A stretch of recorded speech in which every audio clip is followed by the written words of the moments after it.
What were the most scandalous infidelities in history? Why did Marina Tsvetaeva cheat on her beloved husband so much? What myths about infidelity have history long refuted? How did the boomerang principle work in the case of Peter the Great, and why were even the greatest love stories not protected from infidelity?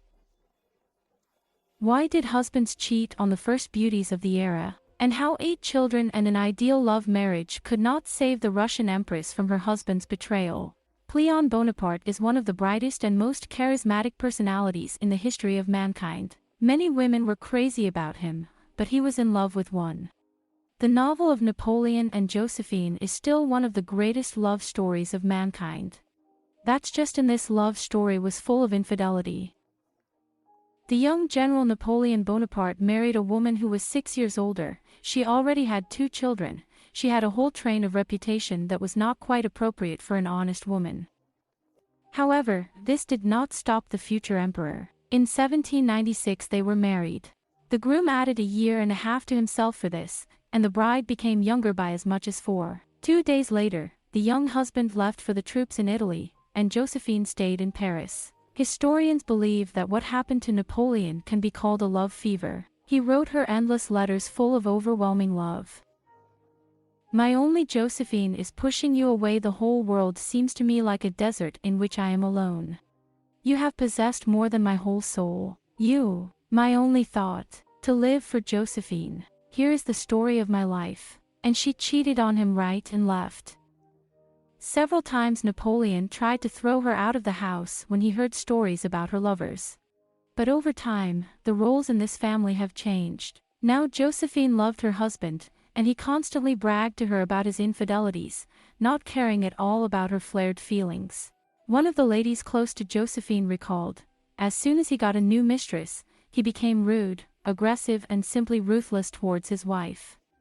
He did not hesitate to inform her about a new affair and was terribly surprised that she did not approve of such entertainment, which, as he believes, is useful to him. When Madame Bonaparte cries and complains, he attacks her with such abuse that I cannot reproduce.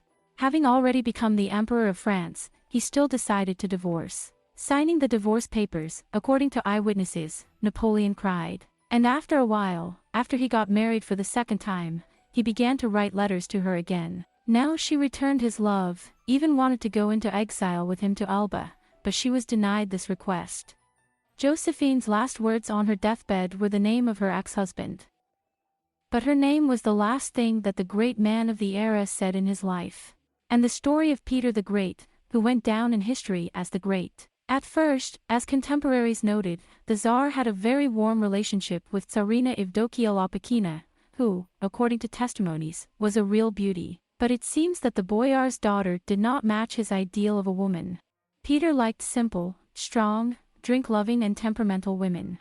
Peter began to cheat on his wife with a foreigner, the daughter of a winemaker Anna Mons. The Danish envoy George Grunt wrote, the Tsar spent a lot of time in the German settlement, and his wife fearlessly told him that he was debauching there, and this was repeated often and violently.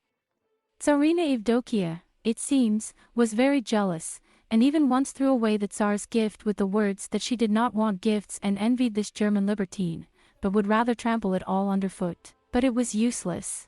The French envoy to the Russian court, Franz Vilboy, noticed that Peter undoubtedly intended to marry his mistress Anna Mons. For her sake, he tonsured his lawful spouse into a monastery and deprived her of maintenance for obstinacy. However, the boomerang principle also worked with the powerful emperor. The Queen of Kukui, as Anna Mons was contemptuously passed by the people, did not love the Tsar and was not faithful to him. Peter the Great found out about her betrayal late. One day a Saxon envoy suddenly fell into the Neva and drowned, and love letters from Anna Mons were found in his belongings, in which she admits that she is very burdened by the Tsar's love, and she would like him to get rid of her, that she dreams of getting married and leaving Russia forever. It also turned out from the letters that Anna had a child from a Saxon. After learning about the betrayal, Peter broke off his relationship with her, but he could not erase the beauty from his heart forever. 3 years later he forgave her, but then she fell in love again and asked for permission to marry, this time the Prussian envoy Georg Johann von Kaiserling. At first, this enraged the king, but then he changed his anger to mercy and even gave them permission to marry. However, the Mons family seems to have been destined by fate itself to play a fatal role in Peter's life. The second time the fate of the cuckold overtook him later, in 1724. And this time the reason was Anna's brother William. Peter raised the peasant's daughter Marta from Kovrinskaya from the very bottom and made her his first civil, and then official wife Ekaterina Alexeyevna. The combat girlfriend had nothing against his numerous murals and even wrote about them with ease. She was just the embodiment of Peter's ideal, simple, strong, did not refuse to drink. Finally, the Russian autocrat decided to make yesterday's maid his heir to the throne. And then, out of the blue, he found out that she was cheating on him with the brother of the same Anna Mons. Thanks to the support of his sister, he was a valet of the Empress Catherine Alexeyevna. A handsome young man accompanied the newly born queen on all hikes and trips, including Europe and the Persian campaign. The courtiers have long been discussing that the Empress and her assistant are connected not only by working relations, but Peter found out about it very late. However, historians do not have direct evidence that they had an intimate relationship. William Mons was executed, and the emperor brought his unfaithful wife to the scaffold, where his body was displayed. Allegedly, not a single muscle on her face twitched, which worked. The effect of the boomerang or the curse of Peter's first wife Evdokia Lopakina is unknown. But Peter paid in full for the suffering of his abandoned wife. The following story shows that neither marriage for love nor children can save marriage either. Emperor Alexander II from his youth was distinguished by a romantic disposition and became one of the few crowned lucky ones who were able to marry for love.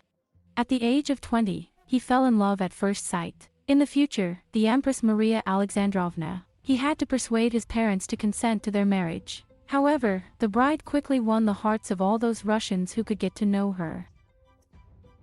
It seemed like a perfect marriage. The couple sincerely loved each other. During the 18 years of their marriage, Maria gave birth to 8 children to Emperor Alexander. She did not interfere in state affairs, was well educated, well versed in music and literature, paid great attention to the upbringing of her children. However, the last pregnancy turned out to be so difficult that the doctors strictly forbade the empress further intimate relations. And after 20 years of a happy marriage, their relationship has cooled. According to rumors, there were many lovers of Alexander Nikolaevich. In his memoirs, historian and philosopher Boris Chicherin wrote, "Not being influenced by men, Alexander II had an unusual weakness for women. In the presence of women, he became a completely different person." But these fleeting romances did not touch the emperor's heart until he met Princess Ekaterina Dolgorukova. They had a passionate affair. The court, who adored the empress, the children of Alexander II, everyone was in shock. The middle-aged emperor already settled Ekaterina Dolgorukova in the Winter Palace,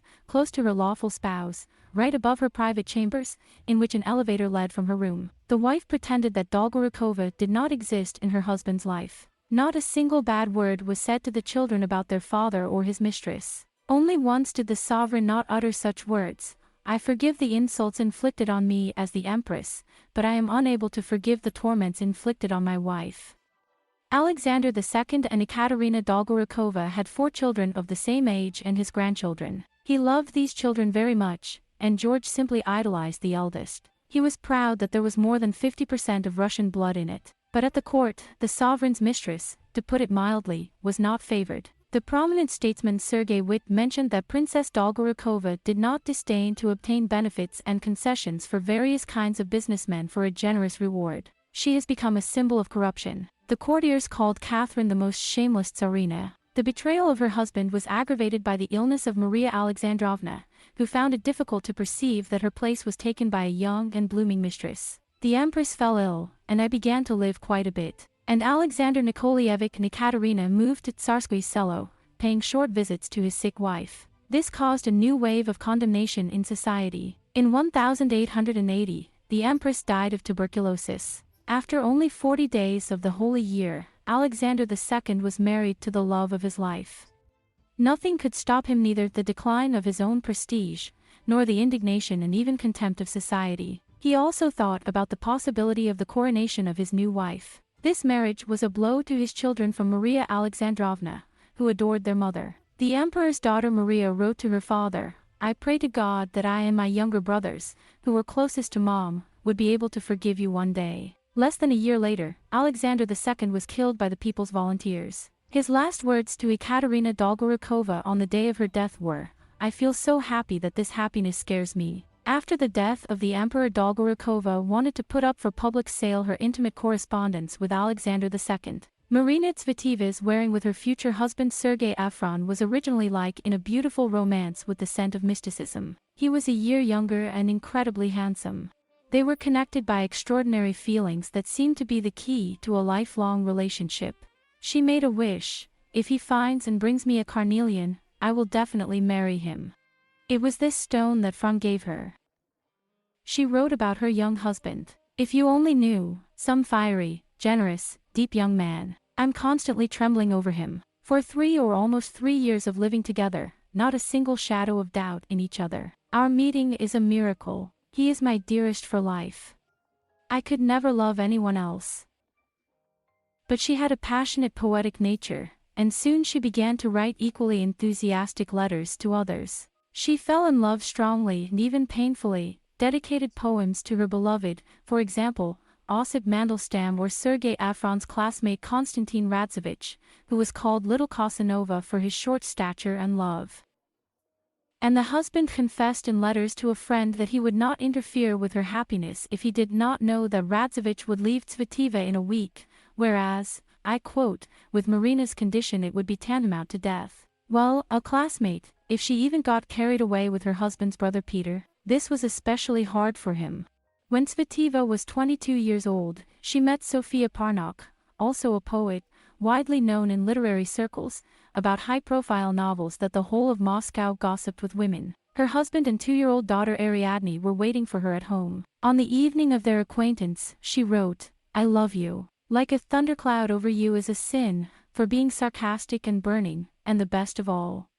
The lovers spent the summer of 1915 together. Efron said he would have challenged porn to a duel if she had been a man. He demanded that Tsvetiva break off relations with Sofia. And Tsvetiva wrote, "Sonia loves me very much, and I love her, and it's forever, and I can't leave her." But in their relationship, everything was not so smooth. Parnok was jealous of Tsvetiva for her husband, Sovoloshin and Mandelstam, and not unreasonably. A stormy female romance lasted a year and a half, and after the breakup, Tsvetiva did not want to hear about Sofia, calling this new romance the hour of her first disaster. When Tsvetiva's husband went missing, joining the ranks of the volunteer White Army after graduating from the cadet school, Marina wrote him a letter, alive or dead. "If God does this miracle, leaves you alive, I will follow you like a dog." And one day I got an answer from him.